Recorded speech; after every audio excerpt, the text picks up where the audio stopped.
Good morning and welcome to the new episode of Dr. Lamba's Awakening Call. 1947, India and Pakistan got freedom at the same time. And then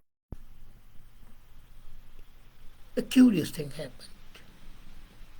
There was an exchange of population in which more people died than died in the Second World War. But then two prime ministers met, Liaquat Ali Khan and Jawaharlal Nehru.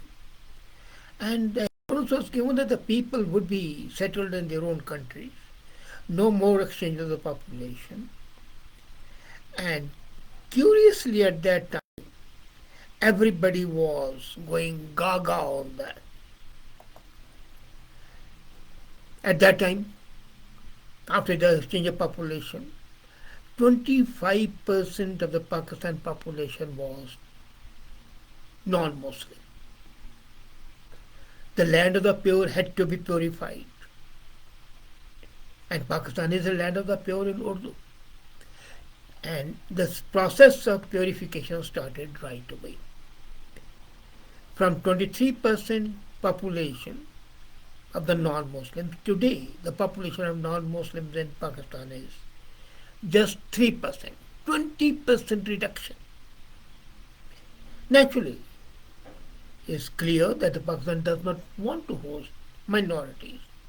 And who suffered? Not only Hindus, but Christians, Jews, and even a part of Pakistan, Muslims called Ahmadiyas. It was an active process of purifying the land of the pure. And then curious things, curious laws which were reminiscent of the 12th, 13th, 14th century were enacted. Blasphemy law. So anybody could be blamed for blasphemy. I know a doctor, the medical representative went to him, gave his card, and the doctor said, look here, I don't have the time to attend to you, and threw the card in the dustbin. The doctor was arrested because the name of Muhammad was on the card, the man's. And putting Muhammad's card in dustbin is a crime, is a blasphemy. Then, along with this purification of the land and elimination of the minorities, under one or the other factor, blasphemy was the most important tool used to eliminate the minorities. And then started another process of fundamentalism. The country's male-only elementary school, madrasas, turned out millions of students who were taught to hate Hindus, hate Christians, hate Jews, hate Ahmadiyas. The Imam of Pakistan, and most of them were trained in Saudi Arabia's austere Wahhabi branch of Sunni Islam. And that Wahhabism was the root of fundamentalism, which degenerated into Al Qaeda, Taliban, and terrorism. And then this process continued unabated. This process of hate. And these Pakistani madrasas perpetuated intolerance. The International Center for Religion and Democracy reports, and I'm quoting from that the 7th grade textbooks, which are used in the government schools and in all the schools, portray Pakistan Hindus as traitorous group that supports in Pakistan's arch enemy India. The same book portrays Christians who are citizens of Pakistan as agents of the West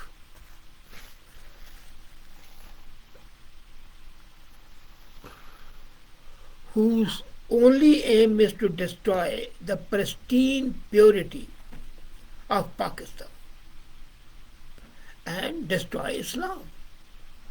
And in spite of Pakistan government established a national action plan to protect minorities, their plight is pitiable and worsening each day. The most venomous abuse, as I said, are probably the false accusations of blasphemy, and they are especially common in Islamabad, Lahore, and Karachi, not in hinterland. Can you believe it? These are the areas which are highly educated.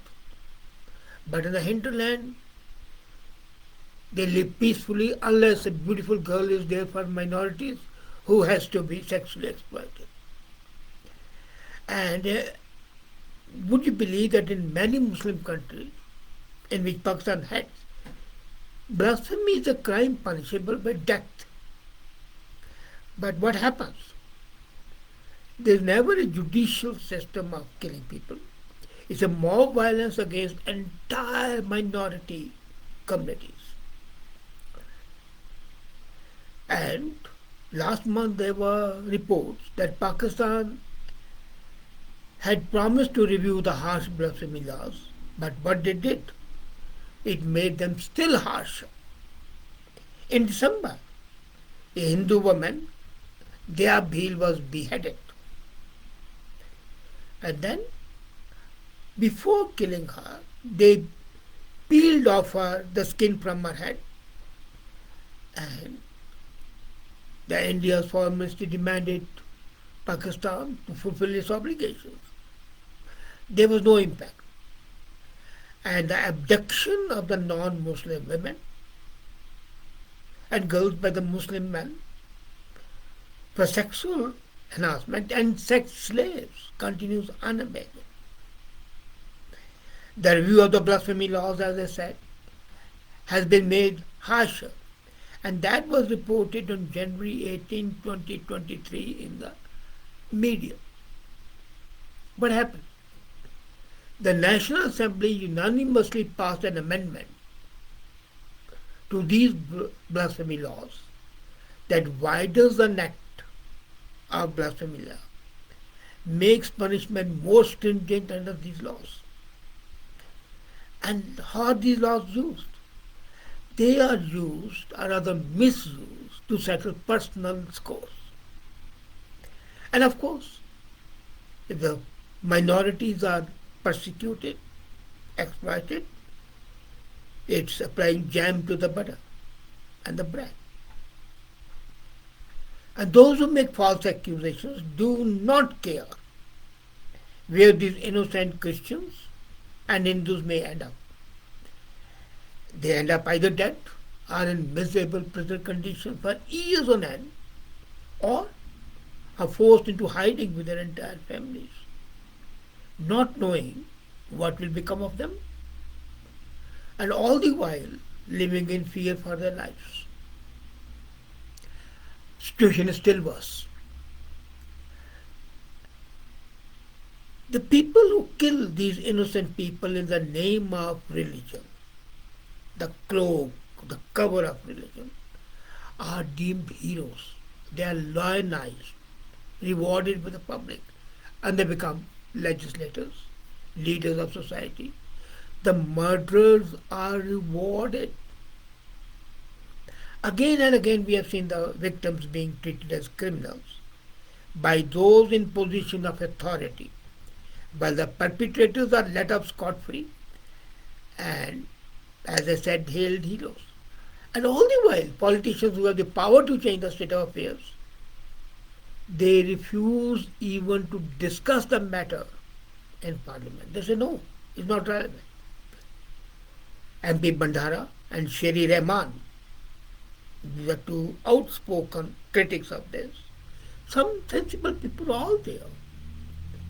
And both of them, when they started speaking, they received that inevitable death threats.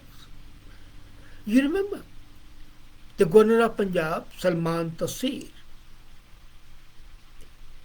along with a Christian federal minister, Shahbaz Bhatti, human rights lawyer, Rashid Rahman. They were all murdered in cold blood. They were killed. Therefore, either they were non-Muslims or they were protecting the non-Muslims. And that is unimaginable. It's worse than protecting a non-Muslim is worse than being a non-Muslim. Because then you are acting against the interest of Islam. That's their argument. It's a shame of Pakistan that still Pakistan is doing nothing to change this attitude, this law. The law is as it is. Innocent people continue to be accused of blasphemy and killed. But then the purpose is not only to kill them, but to ensure that these kafirs, non-believers in Islam, either are converted to Islam or die. And that is why India enacted CAA and also wanted to give under that, that the minorities from Afghanistan and Pakistan who are being tormented should be permitted to come and settle in India and they should be given freedom. And there was a hue and cry against that. These minorities have got to admit that the people lie. MP Bandara, Shari Rahman, Simima Mushtaq have very courageously brought the truth about their blasphemy to the forefront and stirred up in national debate. But is that helping? As I said, 1947 to 2023, 75 years. What has happened? The 23% population of minorities in Pakistan has been reduced to 3%. Now, if this is not genocide, what else is genocide? And this genocide is state sanctioned, supported by the state.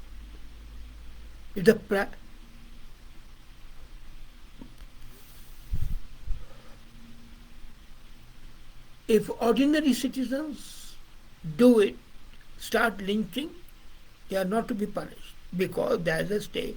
They are carrying out the law. They are the unofficial policemen. And the law is, as I said, heavily loaded against innocent people.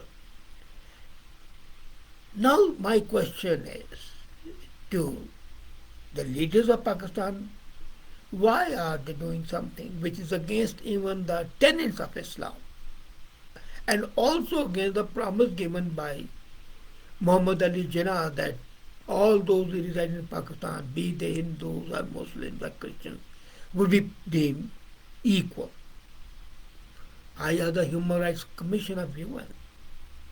What have they done in these 75 odd years? I mean, they blame Israel. They'll blame anybody. But why don't they have blamed even Iran, which is a Muslim country, but then because Iran has been suppressing women. But why don't they blame Pakistan for that? What has USA, which boasts and claims to be the super cop, the largest benefactor of Pakistan, not taken action on this front? Why UNO has not passed resolutions or provided sanctions? Why Canada, which at the drop of a hat can criticize countries like India, been keeping mum at this palpable, clear genocide of the minorities, which is reminiscent of what happened in Germany during Hitler's time when the Jews were killed, sent to gas chambers, and the concentration camps are the eventual death. Are they aware that 20% of the population of Pakistan, which comes to almost 18 million, if not more, yeah, more than 30, 20 million, 30 million, has been eliminated in these 75 years. And not a word of protest has been registered by anybody except India, because India is impacted by that. Human Rights United Commission, United Nations, America, European Union, all are deaf, dumb, and mute. And as they say, this hasn't helped Pakistan because the hard working people are being eliminated, and the people who would otherwise work are being converted into goons, shouting mobs who are not at all productive, and the result is what's happening, the economic collapse. So there's a social collapse, there's an economic collapse, and there is a collapse of all human values. Shame on Pakistan. Thank you. Hi.